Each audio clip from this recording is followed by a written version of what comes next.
You're listening to the Colts Blue Zone podcast with Mike Chappell and Dave Griffiths.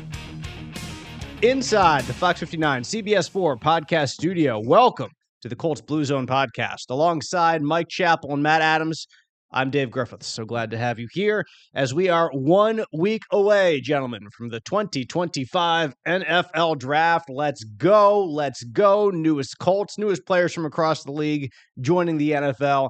Always an exciting time, Chap, for any fan base because it just represents potential and hopefulness in the future. And the Colts have 7 opportunities to make themselves better next week.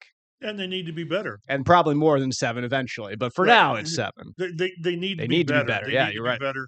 I think as we sit here today, they're better. That's with the big asterisks on the quarterback situation. But they've done things so far to make themselves better. I think they are better.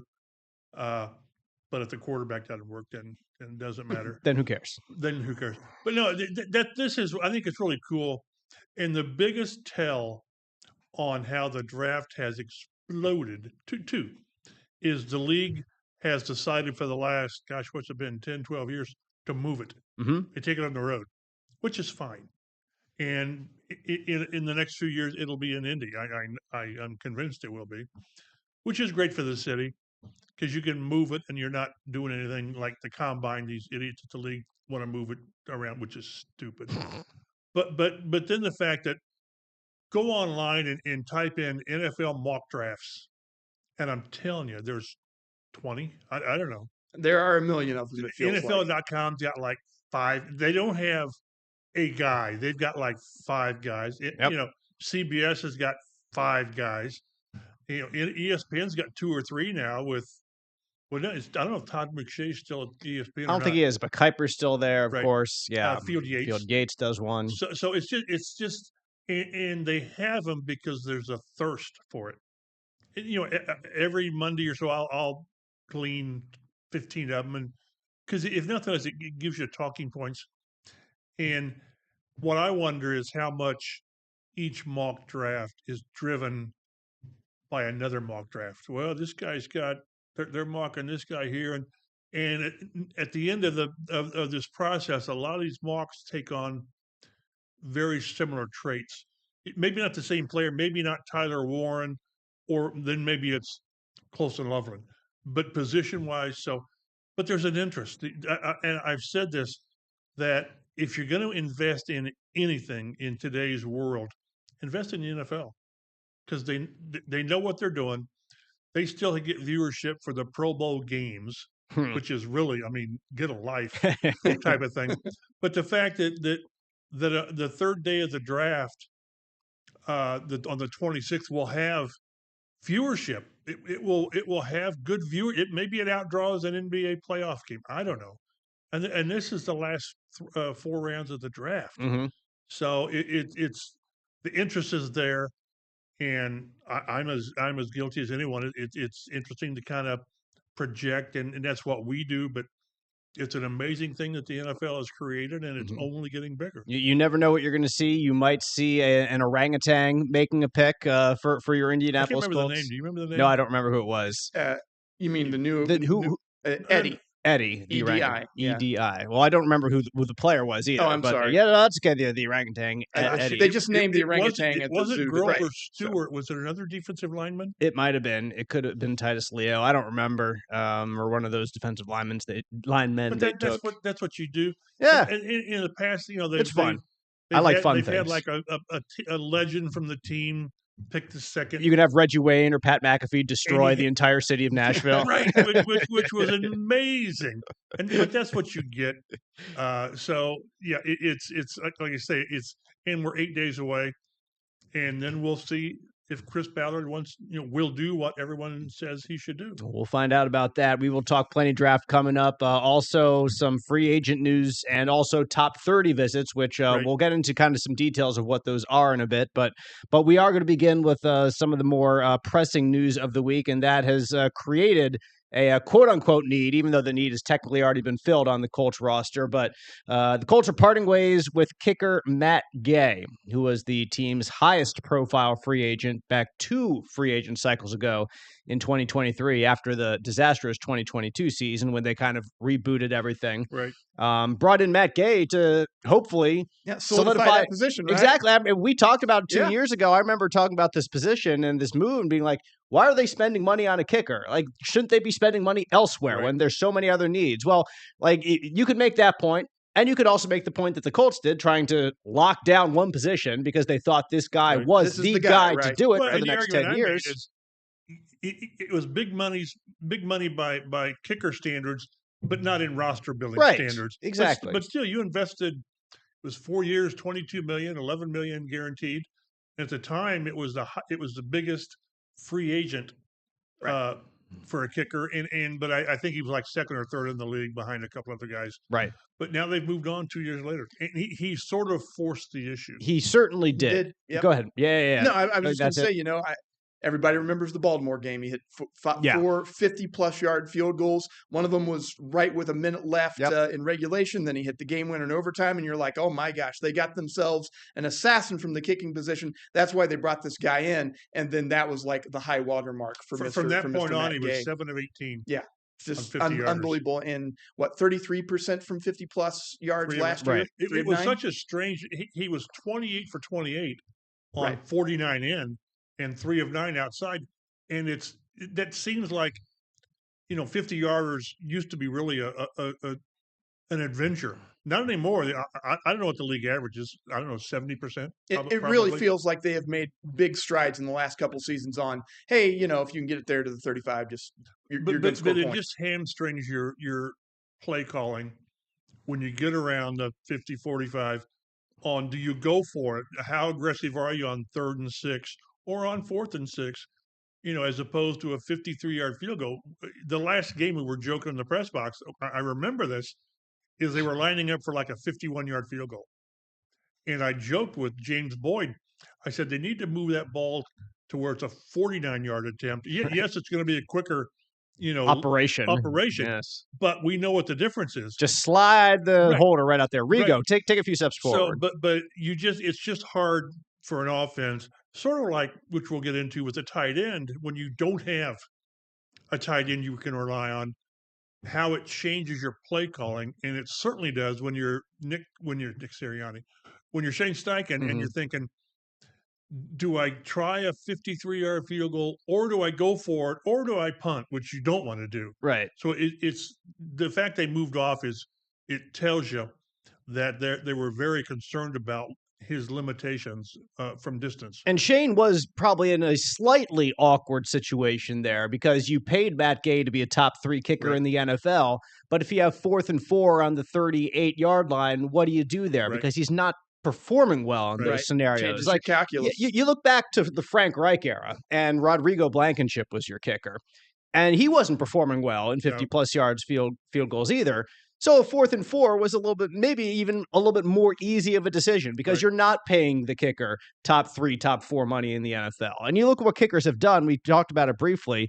The last 2 years, both in 2023 and 2024, 11 different kickers were 90% or better in field goal accuracy if they had 10 or more attempts. There were a couple guys that had like 1, 2, 3, but 10 or more attempts, 11 different kickers, 90% plus.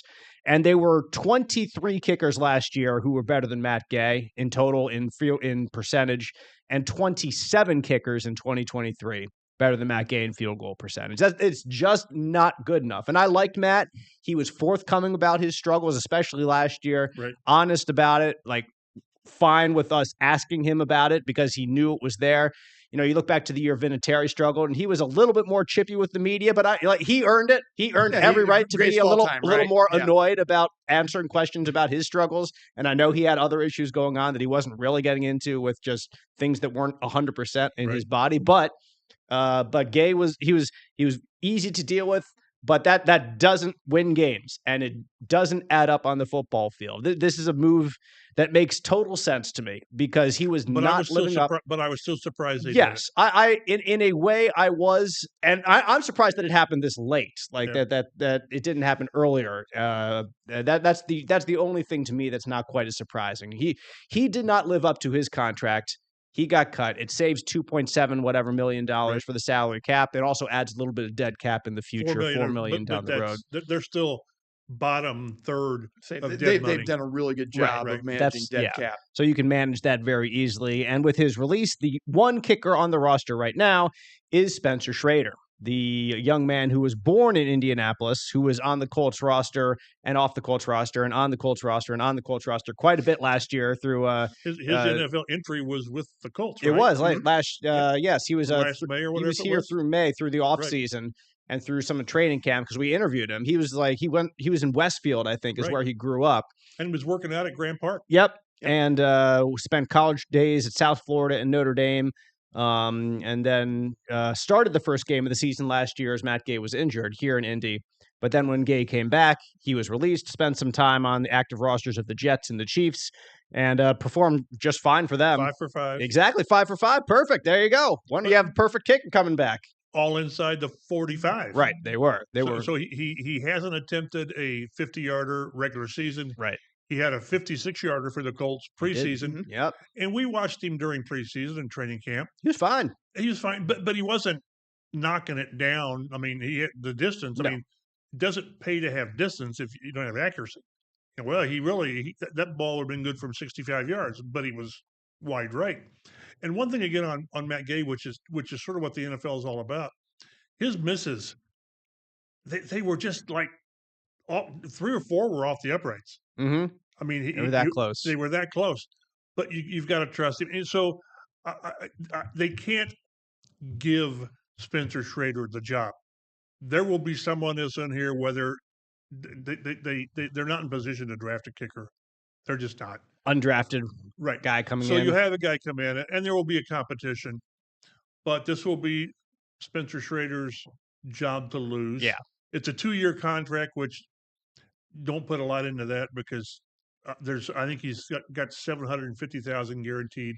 Teams walk away from that all the time very easily if he's not the guy.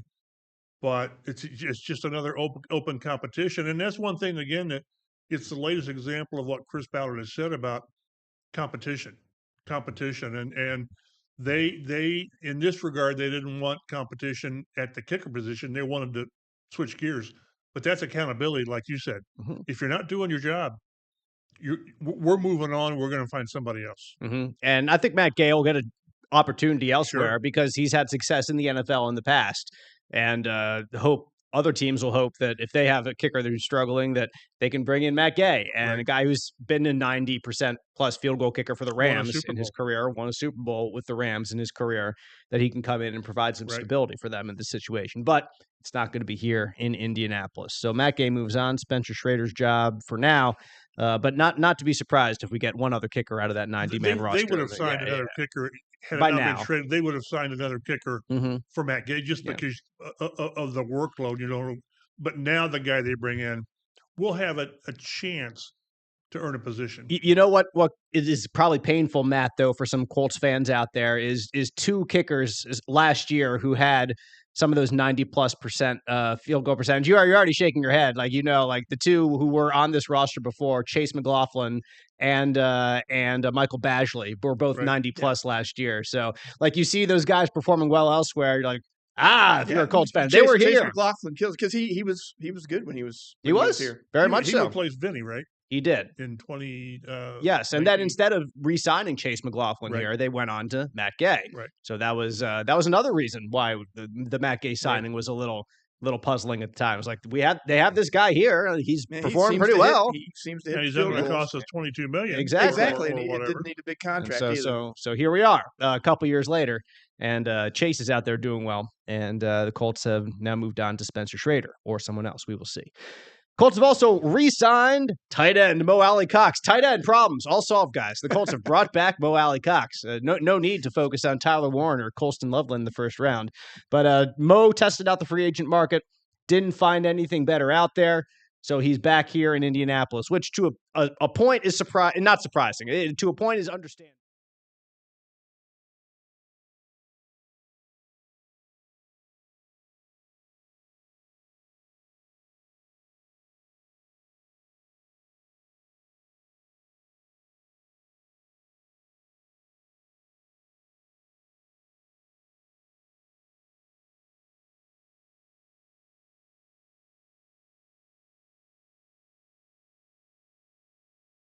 then other teams wanting to say, well, maybe we can get more out of Mo. Well, not at this point of his career.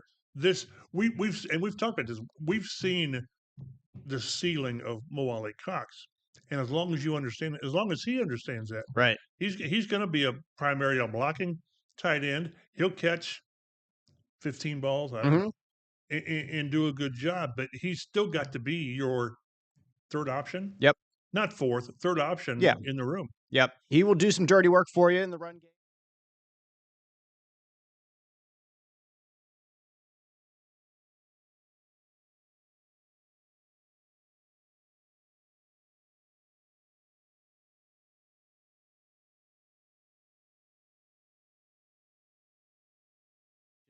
No more than 2 or 3 touchdowns max. I mean, max 3 touchdowns. And if there's any more than that, it's complete icing on the cake for Mo Alie-Cox. I think also he's their longest tenured offensive player now. I believe so. That would make a lot of sense for sure. He's I think he's only behind like Luke Rhodes and Grover Stewart. I think. Yeah. But it's like year 8 for Mo, I think it is. Yep, it is. Came in 8 and seasons. Just cannot keep him off the roster. No, can't do it. You're always trying to get better, right? And you look up and there's Mo. And I've always said, just from a media standpoint, we need to have this say in like 3 positions on the roster to where they're good quotes. Mm-hmm. And Mo's a great quote. He is. He's engaging, he's personable, and he's always got something good to say. And if he can play football, that's all the better. Mm-hmm. He did say at the end of last year he wanted to go. He would love to play somewhere where they're winning. Right. And every player says that in free agency, but like obviously there was no other team that is a playoff team out there that was probably close to what the Colts were offering. Because if there was, he might be thinking about that, I think, a little bit more seriously. And that'd be more a specific question for him, but I'm just trying to glean something out of what he has said to us in the past. Similar to Julian Blackmon last year. Yep. Yeah, I think so. I think that's a good comparison. And this year. And this year again. Julian's still out there. So, but no, it's this is not Jack Doyle at all. But you need some Mo Alie-Coxes on your roster because they do things. They just and he's a good locker room guy. You just can't have too many of these guys. But I think Mo serves a purpose, and it's a 1-year deal, about $2 million. So it's a good signing for both sides. Mm-hmm. And he'll be out there for many, I think, a good number of snaps because the Colts are still going to be a running team out there. That's what he excels at. Exactly. That's they what will. He's built his role into here. Yep. It'll be him and perhaps Tyler Warren or perhaps Colston Loveland. If you pay attention to all the mock drafts out there that you were talking about, how they kind of mesh together a little bit. There are a couple outsiders here and there, right. But they end up looking similar as the draft approaches. And that is in part because you get more information if you're a well-placed media resource and you have good sources on teams and agents and trustworthy sources in both of those fashions. We'll just leave it at that. But many mock drafts still have the Colts going tight end.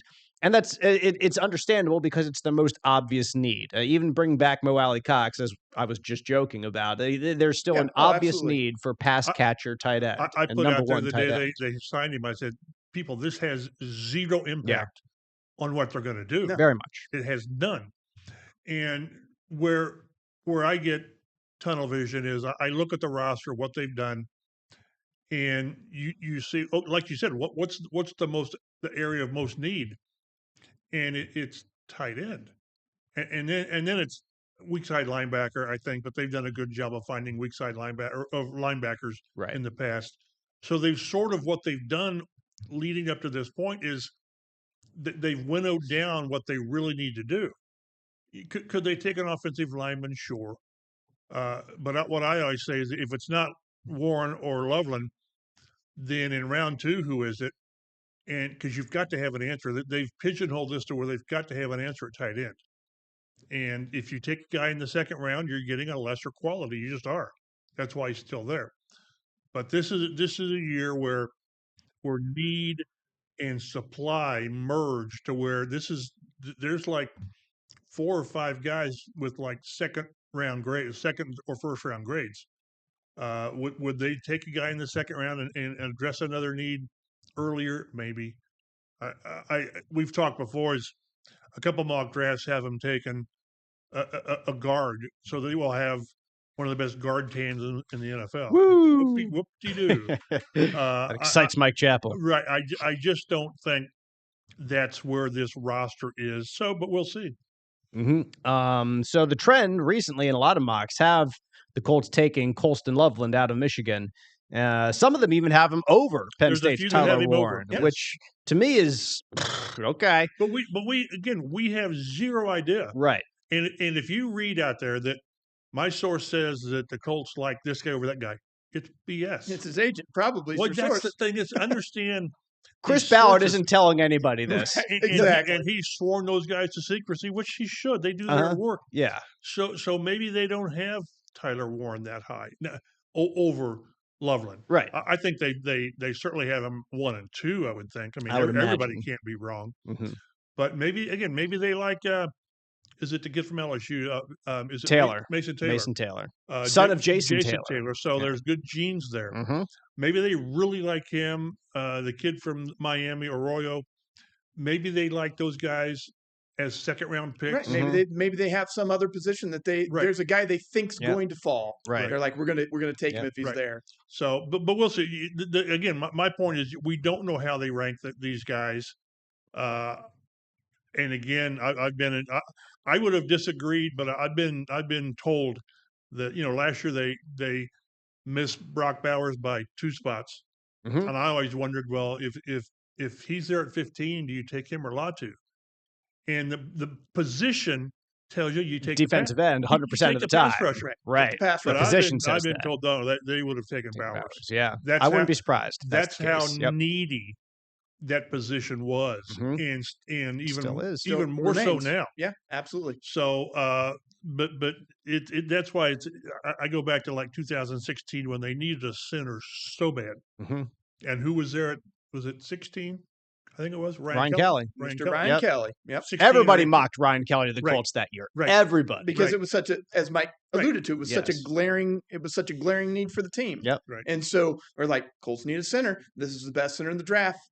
He's going to the Colts, right? And he was a guy for 8 or 9 years. 9 years. I really think the main question going into this draft, if we break it all down, the first round specifically for the Colts, is how does Chris Ballard view the difference between Tyler Warren and Colston Loveland? If they view Tyler Warren as number 1 and then a gap, then they attack this draft one way. Yeah, you move up. If they view Tyler Warren and Colston Loveland as 1A and 1B, or even 1-2 with a little bit of space, between them, then they attack the draft far differently. Those two, they could approach it completely differently in both of those areas, whether they stay put or move back or go forward. I don't want to move back too far, because somebody else might. You do that and somebody takes him and you think. Exactly. You're like, dadgummit. There it goes. There goes our opportunity. We got another 3rd-round pick. Yeah, exactly. There we go. We're going to wait and go for one of those. It is funny to me that there are a couple of tight ends this year, like Mason Taylor, whose father's played in the NFL. Right. Of course, Syracuse is Aronde Gadsden II there as well, no doubt. But it is. There are some unique tradey tight ends in this draft, and I think it's the type of position that Chris Ballard should be excited about. But it's also the position that you can't be like, oh, we got this super tradey guy in the 4th round, and that's going to solve all your woes, because it's not. You need big help. You need now help. They've done that with Colin Grant. I think was he a 4? Yes, he was. He was a 4 out of SMU. You've got Drew Ogletree, and you've got Jelani Woods. Yes, you've got those guys already. Right, and it didn't work. Right, they took their shots. Right, like you as I've said, here you are again chasing mistakes, if that's what it is, which is never a good thing. And like I say, if you really like you said, if you really like, maybe they really like Colston. That's possible. That's very possible. Then I don't think you have to trade up to get him. I don't think so. If it's Tyler Warren, and you know, think, man, this guy can be Brock Bowers like, then in my mind, you get move him. You move up to get him. Go get him. Move heaven and earth to get your guy. If it takes a couple extra draft picks, a second and something next year, then you do it. Right. Don't be sitting. Remember, they moved up 3 or 4 spots to get Jonathan Taylor. Right. Because man, we couldn't wait. Couldn't wait, and I'm glad Good they decision. didn't wait. So if you really invested in a guy, it'll be worth moving up giving up a couple of picks to get the guy that you really are committed to. There are a couple of teams up there that could use tight ends themselves. You know, the Jets, perhaps the Bears, even though they have some other needs right now too. Of course, they want to actually give Caleb Williams some time to throw the ball, or they could go the Cincinnati Bengals route, you know, and just get the Jamar Chase. So instead of the offensive lineman, whoever it was that year, Rashawn Slater. I remember the memes that were being thrown around for who they should take. But Jamar Chase sure worked out perfectly for them. And maybe all they need is more weapons, and then Caleb can run around and find them. But Tyler Warren, a unique guy, the way Penn State used him. I mean, they used him as a stinking wildcat in backfield sometimes. All over the place.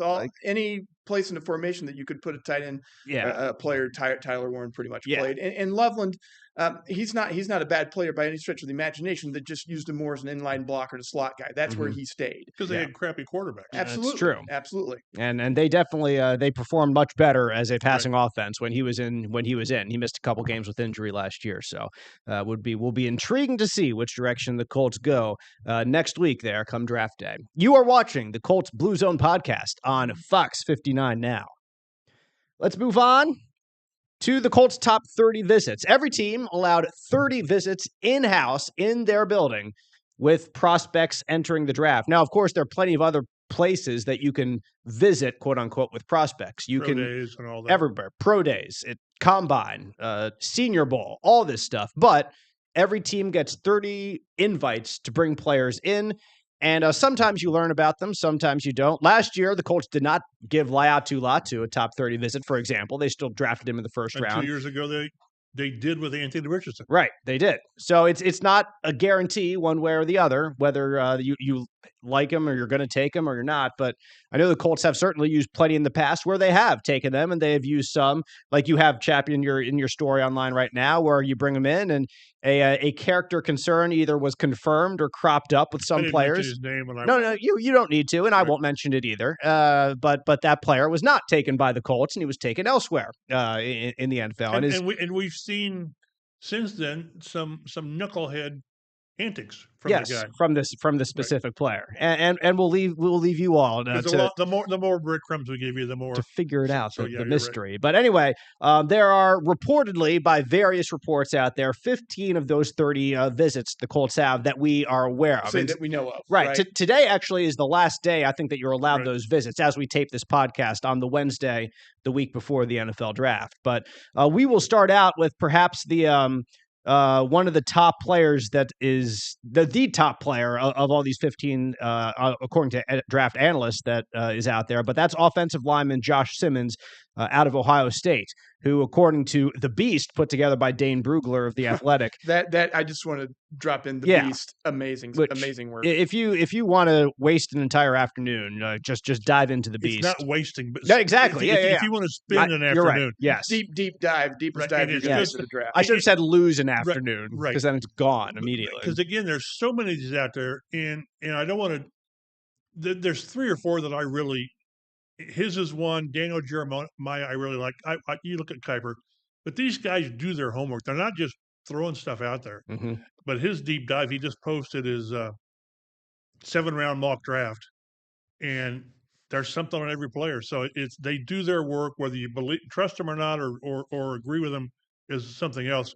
They do their work. Yeah, they certainly do. And I think that for national guys who go 5, 6, 7 rounds deep, like, props to them. It's hard to do, especially if you want to do it for 32 teams that you're not covering on a daily basis. And they do a reasonably good job. You got to account for, like, GM's tendencies, what the team needs are. It's hard. Mean, it's insane, frankly, but it's amazing that they could do it. And what have they done in free agency to address things to where maybe that impacts the draft? But anyway, Josh Simmons, a left tackle last year at Ohio State. He shifted from right tackle to left when he went to the Buckeyes from San Diego State. But he had a really good start to the season, but then a non-contact knee injury has probably affected his draft stock. And for obviously the injuries part of it, and B, you didn't see him against the cream of the crop in the Big Ten. You saw him against the early games that Ohio State played this year. Didn't see him in the college football playoff. Right. He didn't play the best defensive ends in the country. But anyway, he's still ranked as a third overall tackle in the draft, according to Dane Brugler, like I said. And chat, that kind of outlines what some of these top 30 visits can be. Is because it can be to bring in a guy to get your latest progress report on an injury, a guy that you're interested in, and see exactly how that injury is coming along. Yeah, there was another one in the corner, Siobhan Ravel, is that his name? Yeah. And he was coming off of I don't know what it was an ACL. Yes. There's a couple players like that on this and list. That's what a lot of these are. There's no workouts involved, but it's that last chance to if you have. I'm sure you get your scouts together and say, okay, what remaining questions do we have? Right. Even beyond medical, again, maybe it's a character issue or whatever. It's the last chance to do that, and it's just to where you can say, okay, we really feel good, or not. We can cross this guy off. But different teams do things differently. A couple teams don't bring in players. There were a couple of teams that were reported that don't, Rams and somebody else, but they have a value. But I just think you'd go crazy trying to say, well, they had this guy in for a visit. One of the questions I always ask these guys when we get them on Zoom is, did you have a top 30 visit? And most don't. Right. A lot haven't had a lot of contact with the Colts before they draft them. You're right. So whether that's trying to keep your cards smoke close and mirrors, right. And I don't know that Chris Ballard is not into disinformation. He's into no information. We'll talk to him next Monday, and he'll give us some of what we want, but he's not going to give us anything of substance because they've done all this work, and why would they share it? No, exactly. That's the whole point. Is it's your work. You're keeping it in house until after the draft. But what worries me about Simmons is I was looking it up. His knee injury is a patellar tendon tear, and there's not a lot of great examples of players who come back from that injury right now. Like I was looking through I was trying to find good players, but Nakobe Dean for the Eagles just had it in January and obviously missed the rest of the playoffs. Like Victor Cruz was the Giants wide receiver, was a patellar tendon. Cadillac Williams back in the day in like 2008, 2007 had two of them. Tyquan Lewis. Each one. Yes. Each patellar tendon. Yes. Right. So, and I was just about to mention Tyquan. Like he came back, and Tyquan has been just as good, I think, as he was before. Right. And that's kind of what it was with Cadillac Williams back in the day too. But Victor Cruz, like his career was done after never his. Never the same. And so it's a lot better injury not prevention, but injury repair now than it was 10, 15 years ago, obviously. But it's not quite, I don't think, from what I was reading, at the same level as the ACL tear, which is almost not a concern anymore. Like people, you can sew it back together and you can be 100% 8 months to 10 months later. And as much as rehabbing an injury goes. Yeah, so we talk about progress. I go back to when Edgerrin James tore his ACL. It took him almost 2 years to get back. Mm-hmm. And nowadays, that's not what it is. No. And when you're looking for talent in the first round, I think especially first round, is there's always concerns. It's always something of a risk. Mm-hmm. But boy, when you've got a guy with an injury like that, why would you compound the risk with that? If you're taking him in the first round, Simmons, which is probably where he goes as the number 3 ranked prospect. Yeah. First round like talent, you really need a tackle. And right now, the Colts really don't need one right now. Like you have your two starters. Yeah, you're not overly convinced that Braden Smith is your long-term guy in the future right now, but you have your two starters right now. So I just find it hard to believe the Colts would take Josh Simmons in the first round. Even if you take Braden Smith out of the long-term picture, you still have Gonzalez that you drafted last year, and then Blake Freeland. Bernie's going to be your long-term left tackle. Yeah, no doubt. Yeah, no doubt. So, and that's part of what like last year's draft was, to prepare for no Ryan Kelly, to prepare probably to guard against Braden Smith, either this year or long term. Right. And that's where you just have to trust your draft and hope you're not, like I said, chasing. Well, we haven't been able to draft tight ends. We haven't been able to draft edge pass rushers. So you have to trust it, and that's why I would be surprised if they go offensive line. I would understand it I just wouldn't agree with going offensive line first round. You certainly need to protect the quarterback, and there are 2 quarterbacks that are on this list of 15 players that the Colts have brought in for top 30 visits. One of them is Quinn Ewers, the quarterback out of Texas, who's been the starter there for a couple years after transferring from Ohio State. You remember back, and he was basically the number 1, I think, overall recruit a couple years ago coming out of high school, and has played fine at Texas. Has been injured a couple times. It's tough to be the number 1 quarterback in front of a Manning people want to see you succeed, sure, but they also they want to see what that Manning they want to know what the Manning kid's got. Yeah, right? exactly. So And then Arch played just enough to say, this guy's going to be pretty good. yeah, exactly. Like, oh, okay, yeah, this guy, he's interesting. He can run. He's like the original Archie. Right. Yeah, Not Because the other two couldn't. No, not really. Peyton or Eli. No. I still to this day, I wish I knew the backstory on why Arch has stayed there for 2 years, knowing he wasn't going to play, barring injury. Right. Maybe that shows you the value of NIL money. I was going to say maybe NIL money.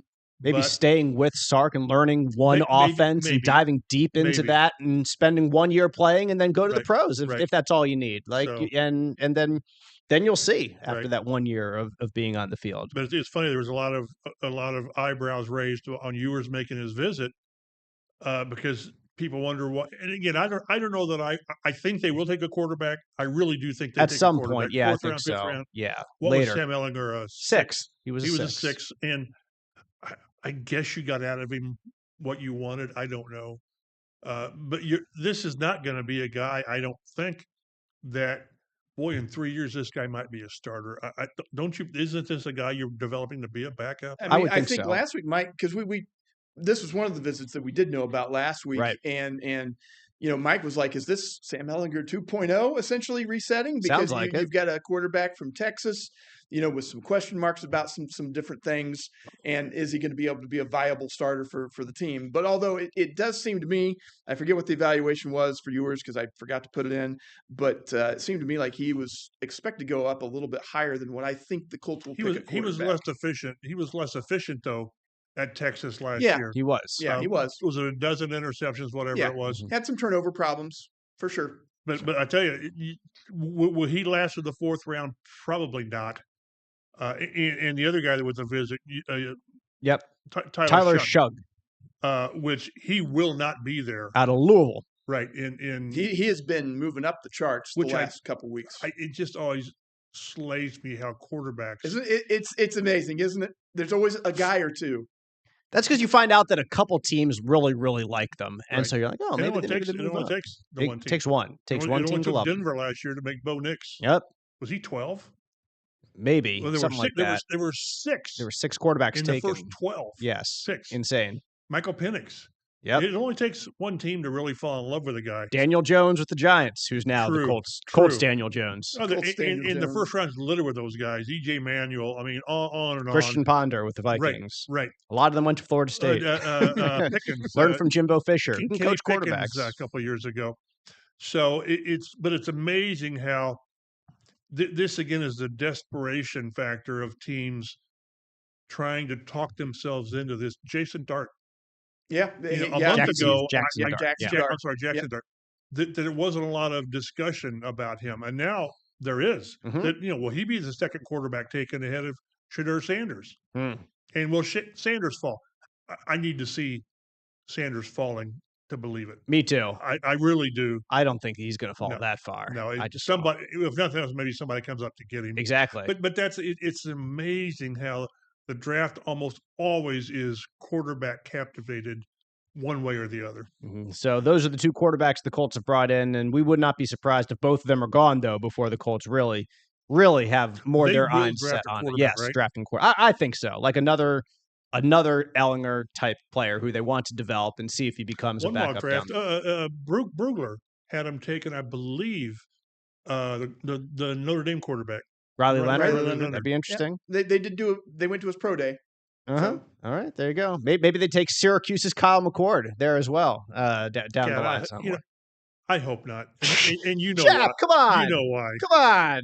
Jeez, just because of me, because I would be unbearable. You can't have too many Syracuse players. No, if you bring us all together and you never know what's going to happen. Right now, is it Ball State 1, Syracuse 1? on the roster? Is there 2 Syracuse on the roster? Zaire is on the roster. I'm trying to think. I don't think anybody else is on the roster right now. Yeah, exactly. I would know. I don't know think Danny anybody Penner's else. on the roster. Right, exactly. So I think it's one. We're at 1-1 right now. So you draft Rondé Gadsden and Kyle McCord, and then boom, and LaQuint Allen. There we go. All three of those players we jump up on the path there. Miles Hinton, the offensive lineman that's played left tackle for Michigan last year, was at Stanford before that. Has a 5th round grade from Dane Brugler's The Beast.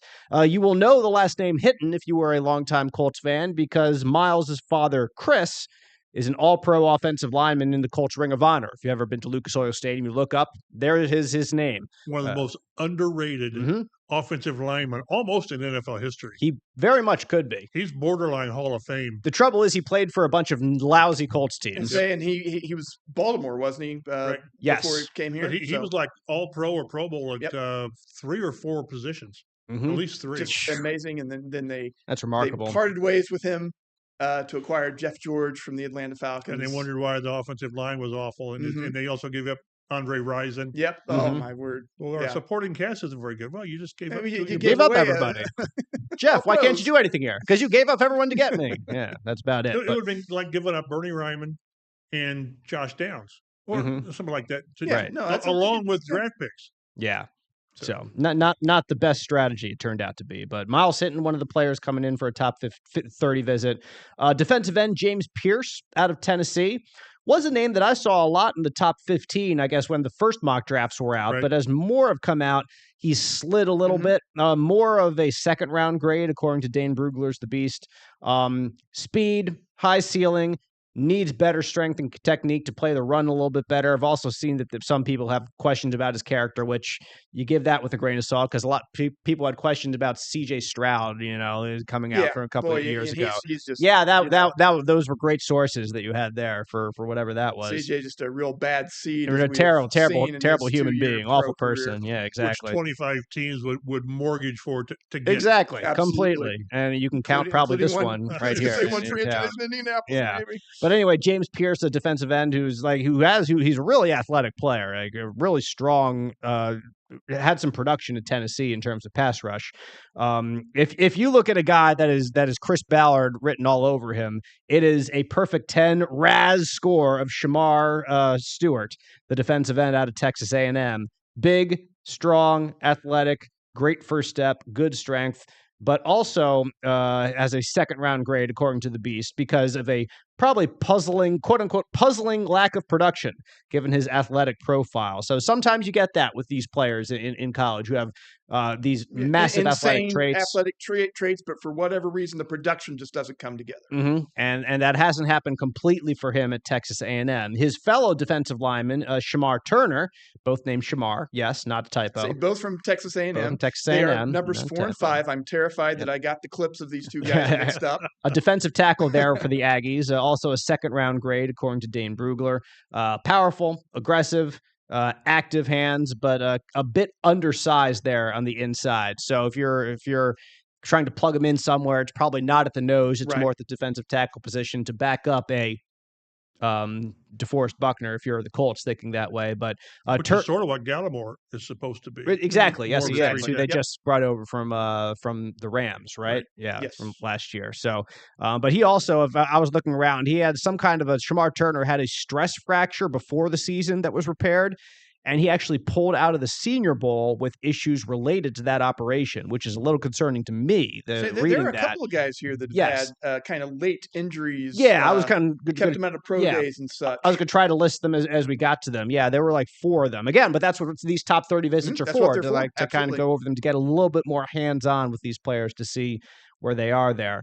Let's take a look at some more players they brought in. Mike, you mentioned earlier Siobhan Revel, the East Carolina defensive back, really was trending toward could be more of a Quinyon Mitchell, who was last year the player the Eagles drafted out of Toledo and got a whole lot of playing time. He was drafted in the 1st round, but it was injured again, ACL, and he said that he reportedly will be ready for team activities in the summer. So that might bring his grade down from 1st round to 2nd round or 3rd round, since he just didn't get that same exact playing time last year. Couldn't go to the Senior Bowl like Mitchell did last year and surprise or wow scouts there. So you got Revel. Tight end Caleb Lohner out of Utah. Could be an undrafted free agent, according to Brugler again, but a guy who, right along the lines of the Alie-Cox slide of tight ends, played college basketball before he switched full time to football. So he's a big dude, 6'7", out of Utah. Guard Bryce Cabell-Due. Sure. Yeah, out of Kansas. We just need to know how to spell it, right, Chap? That's all you need. Spell check. So I'll be over here butchering the names until they're actually drafted here. But a 5th round grade for this guard. Kansas, of course. Chris Ballard should have some good knowledge of as his son played and I think that does matter. Yes, it probably does. You get a good look at them, right? And you also get a good knowledge of the player that he is behind the scenes. Defensive tackle Alfred Collins out of Texas, the 8th overall defensive tackle with a 2nd or 3rd round grade, who also did have a boot at his pro day, so he was not participating in his pro day. A 6'6", 330-pound plus guy, huge mammoth man, big out man of Texas. Yep. Yeah, right there. A couple more. Edge rusher Elijah Ponder out of Cal Poly, perhaps a 6th or 7th round grade, had a 9.7 RAS score, so another super athletic RAS guy. all-star. Yeah, exactly. You take late and try to develop some of those traits out of Cal Poly. Guard Jackson Slater out of Sacramento State. Offensive tackle Dalton Cooper out of Oklahoma State projects as an undrafted free agent. Cornerback B.J. Mays also projects as an undrafted free agent. These are all according to Dane Brugler and the Beast, out of Texas A&M. Yep. So if you break down all 15 of these guys, you have 5 guys on the defensive line / edge rush, 5 guys on the offensive line, 2 quarterbacks, 2 cornerbacks, and 1 tight end. So, Chap, it should be no surprise to Colts fans that Chris Ballard wants to see a lot of edge guys or a lot of guys in the trenches up close and in person before this draft comes around next week. Because they will draft these. They will draft every offensive year. linemen. Every year. 2, I don't know. The question on the offensive line is how soon. I wouldn't be in favor of a first round. I could see a second round guy, although you have a bigger need at linebacker. But he as he told the media in the owners' meetings, he will never leave offensive line, defensive line short of talent because they play a lot of guys, and you're always looking ahead. But again, they've got these positions. Their visits coincide with what they need: offensive line, defensive line, developmental quarterback, tight end. I could see him taking 2 tight ends is too much if they get a guy early. But again, the visits are to finalize evaluations. I would think by this time, almost before you met these guys for these visits, you had a pretty good idea. Your board was pretty well set. I think so. It just has to be, and all these do are reinforce the good or the bad either way. Right. You're checking off the final boxes. Right. You're getting the final, maybe some character questions answered for some guys, or seeing exactly how bad a character issue is. Can you imagine going to what your last biggest work audition and being a jerk? Oh, well, apparently some people have done that. Showing up with cutoffs and flip flops and say, "How you doing, dude?"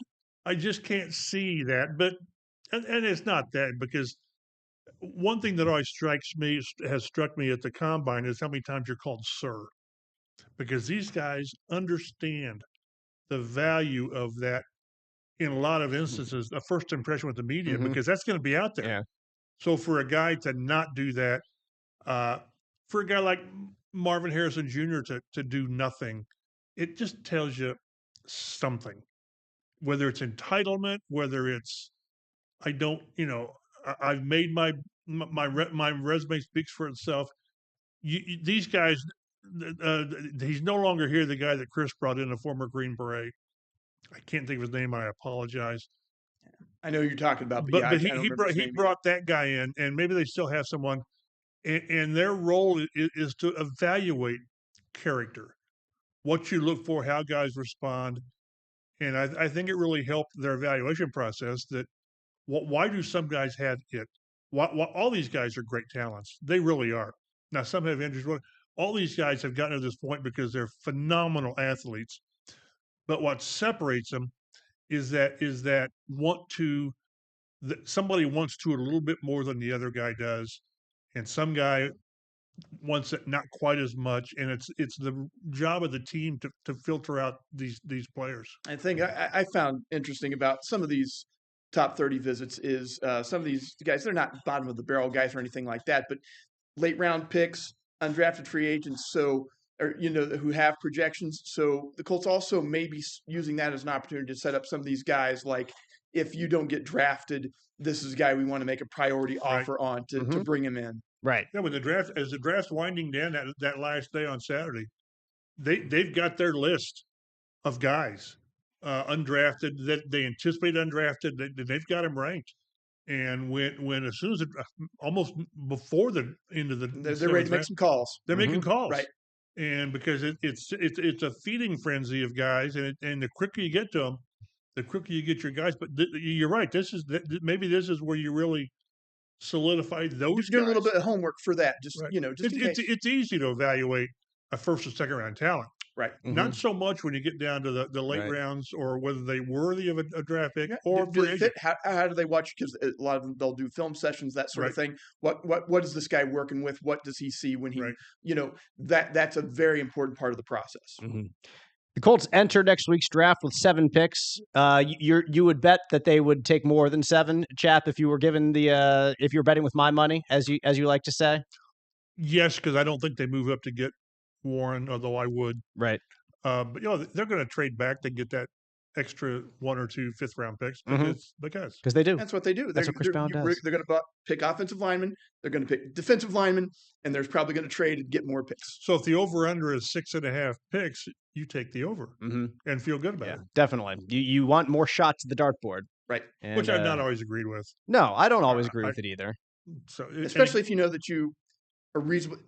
It's all crapshoot still, but like if you're pretty sure you're going to have a bullseye on one of these guys, like it's okay to give up some an asset. And they have done that in the past. Like for those guys, for those specific guys, like they traded up for Nick Cross a couple years ago because they were really eyeing him as a young guy who really needed some more time, as we learned from his first couple years, but really liked his traits and his skill. Yep. They did that before that for another safety for Kari Willis, who ended up retiring, as we talked about 2 weeks ago. That hurt. It certainly did. It hurt. I mean, God love him. God love him, literally. I mean, very much so, for sure. But this is a guy who found a different calling.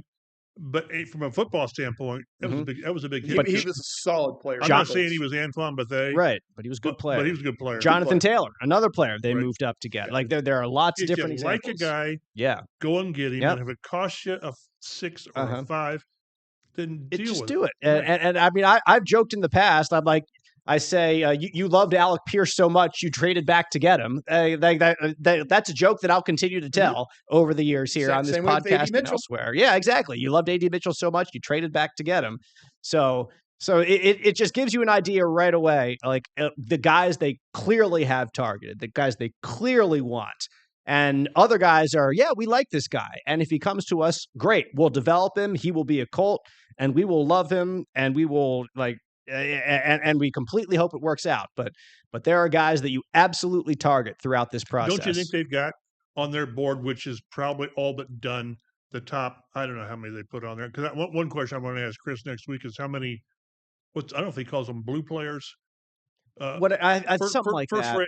Whatever. How many guys do you have, 15, 16, 18, that you believe are first-round picks, and they've got 2 or 3 circled in red. Yeah. That, boy, if we get this guy.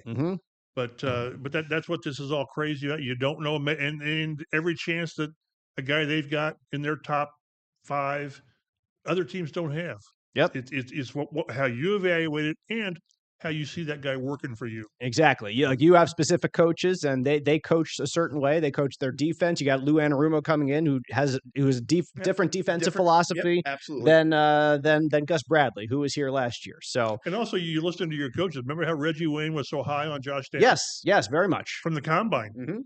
He stood there He and was said, his "Hey, guy. this is go get And Michael Pittman Jr. was Frank Reich's guy, Right. back in the day. Like he loved Pittman out of that entire really good wide receiver Right. class that they had. So he was championing him really from day one, and it's turned out to be obviously a very good player Right. here in Indy. So, so lots to talk about next week as we get to our last one before the draft, on the doorstep of the draft. Really, the day before is when we plan to do it, next Wednesday before the draft begins on Thursday. I know y'all have been waiting for Dave's all Raz draft. That's coming next week. I promise. He certainly would never go a year without delivering that for you guys, just because of how important it has really been to understanding Chris Ballard's philosophy in the past couple drafts. And hopefully we get a couple hits again this year, as we have for the past couple years. So, be sure to subscribe to us, get us delivered to your podcast listening device as soon as it drops. You excuse me, you can continue to watch us online on YouTube and on our app, Fox 59 Now. For Mike Chappell, who you can read all his work online, fox59.com, cbs4indy.com. He's on Twitter at mchappell51. And Matt Adams on Twitter at Statomati. I'm Dave Griffiths at DaveG_sports. We'll see you next week on the Colts Blue Zone podcast.